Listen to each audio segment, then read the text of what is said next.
नमस्कार दोस्तों, आप सभी का फिर से स्वागत है कथा कहानी में। आज हम आपके लिए लेकर आए हैं आज के व्रत की कथा, देवशयनी एकादशी की व्रत कथा। आइए शुरू करते हैं। कथा प्रारंभते बोले श्री विष्णु भगवान की जय, गणपति महाराज की जय, एकादशी माता की जय हो। कथा प्रारंभते देवशयनी एकादशी का महत्व। ब्रह्म वैवर्त पुराण में देवशयनी एकादशी के विशेष महात्म्य का वर्णन किया गया है। इस व्रत से प्राणी की समस्त मनोकामनाएं पूर्ण होती हैं। यह एकादशी आषाढ़ मास के कृष्ण पक्ष की एकादशी, जिसे योगिनी एकादशी कहते हैं, के बाद आती है। आषाढ़ मास के शुक्ल पक्ष की एकादशी को ही देवशयनी एकादशी कहा जाता है। इस एकादशी से चातुर्य मास का आरंभ माना जाता है। इस अवधि में कोई भी शुभ कार्य जैसे विवाह आदि नहीं किया जाता। मान्यता है कि इस दिन से भगवान श्री हरि विष्णु क्षीर सागर में शयन करते हैं और फिर 4 माह बाद उन्हें उठाया जाता है। उस दिन को देव उत्थावनी एकादशी कहा जाता है। इस बीच के अंतराल को ही चातुर्य मास कहा गया है। देवशयनी एकादशी को देवशयनी महा एकादशी, थोली एकादशी, हरिदेवशयनी, पद्मनाभा शयनी तथा प्रबोधनी एकादशी भी कहा जाता है। देवशयनी एकादशी व्रत कथा। धर्मराज युधिष्ठिर ने कहा, हे केशव, आषाढ़ शुक्ल एकादशी का क्या नाम है? इस व्रत के करने की विधि क्या है और किस देवता का पूजन किया जाता है? श्री कृष्ण कहने लगे कि हे युधिष्ठिर, जिस कथा को ब्रह्मा जी ने नारद जी से कहा था वही मैं तुमसे कहता हूँ। एक बार देव ऋषि नारद जी ने ब्रह्मा जी से इस एकादशी के विषय में जानने की उत्सुकता प्रकट की। तब ब्रह्मा जी ने उन्हें बताया, सतयुग में मांददाता नामक एक चक्रवर्ती सम्राट राजा राज्य करते थे।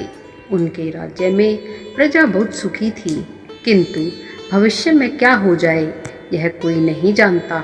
अतः वे भी इस बात से अनभिज्ञ थे कि उनके राज्य में शीघ्र ही भयंकर अकाल पड़ने वाला है।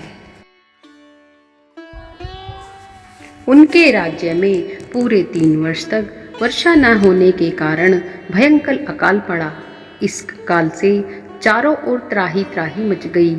धर्म पक्ष के यज्ञ, हवन, पिंडदान, कथा, व्रत आदि में कमी हो गई। जब मुसीबत पड़ी हो तो धार्मिक कार्यों में प्राणी की रुचि कहाँ रह जाती है। प्रजा में राजा के पास जाकर अपनी वेदना की दुहाई दी। राजा तो इस स्थिति को लेकर पहले से ही दुखी थे। वे सोचने लगे कि आखिर मैंने ऐसा कौन सा पाप कर्म किया है जिसका दंड मुझे इस रूप में मिल रहा है।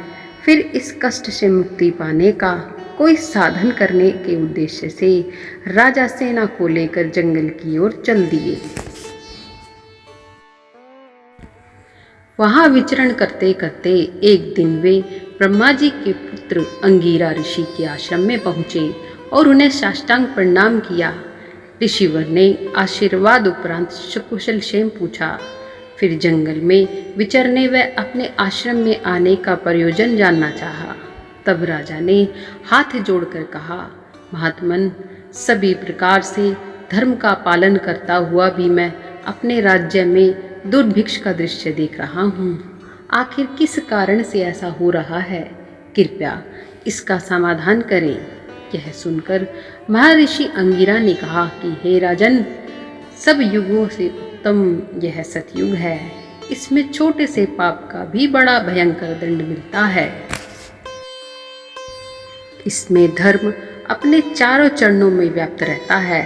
ब्राह्मण के अतिरिक्त किसी अन्य जाति को तप करने का अधिकार नहीं है, जबकि आपके राज्य में एक शूद्र तपस्या कर रहा है।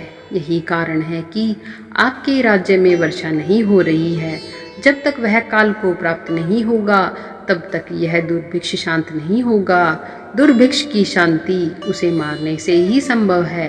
किंतु राजा का हृदय एक नर अपराध शूद्र तपस्वी का शमन करने को तैयार नहीं हुआ। उन्होंने कहा, हे देव, मैं उस निरपराध को मार दूं, यह बात मेरा मन स्वीकार नहीं कर रहा है। कृपा करके आप कोई और उपाय बताएं। महर्षि अंगिरा ने बताया, आषाढ़ माह के शुक्ल पक्ष की एकादशी का व्रत करें। इस व्रत के प्रभाव से अवश्य ही वर्षा होगी। राजा अपने राज्य की राजधानी लौट आए और चारों वर्णों सहित पद्मना एकादशी का विधि पूर्वक व्रत किया। व्रत के प्रभाव से उनके राज्य में मूसलाधार वर्षा हुई और पूरा राज्य धन धान्य से परिपूर्ण हो गया। ब्रह्मवैवर्त पुराण में देवशयनी एकादशी के विशेष महात्म्य का वर्णन किया गया है। इस व्रत से प्राणी की समस्त मनोकामनाएं पूर्ण होती हैं। इस व्रत के प्रभाव से मनुष्य मृत्यु लोक में सुख भोग कर अंत में वैकुंठ धाम को जाता है। भक्तजनों, ये थी आज के व्रत की कहानी। हे प्रभु, कहानी कहते सुनते और हुंकार भरते सभी की मनोकामना को पूरा करना, सभी के कष्टों को दूर करना। बोले जय श्री हरि भगवान की जय हो, एकादशी माता की जय हो।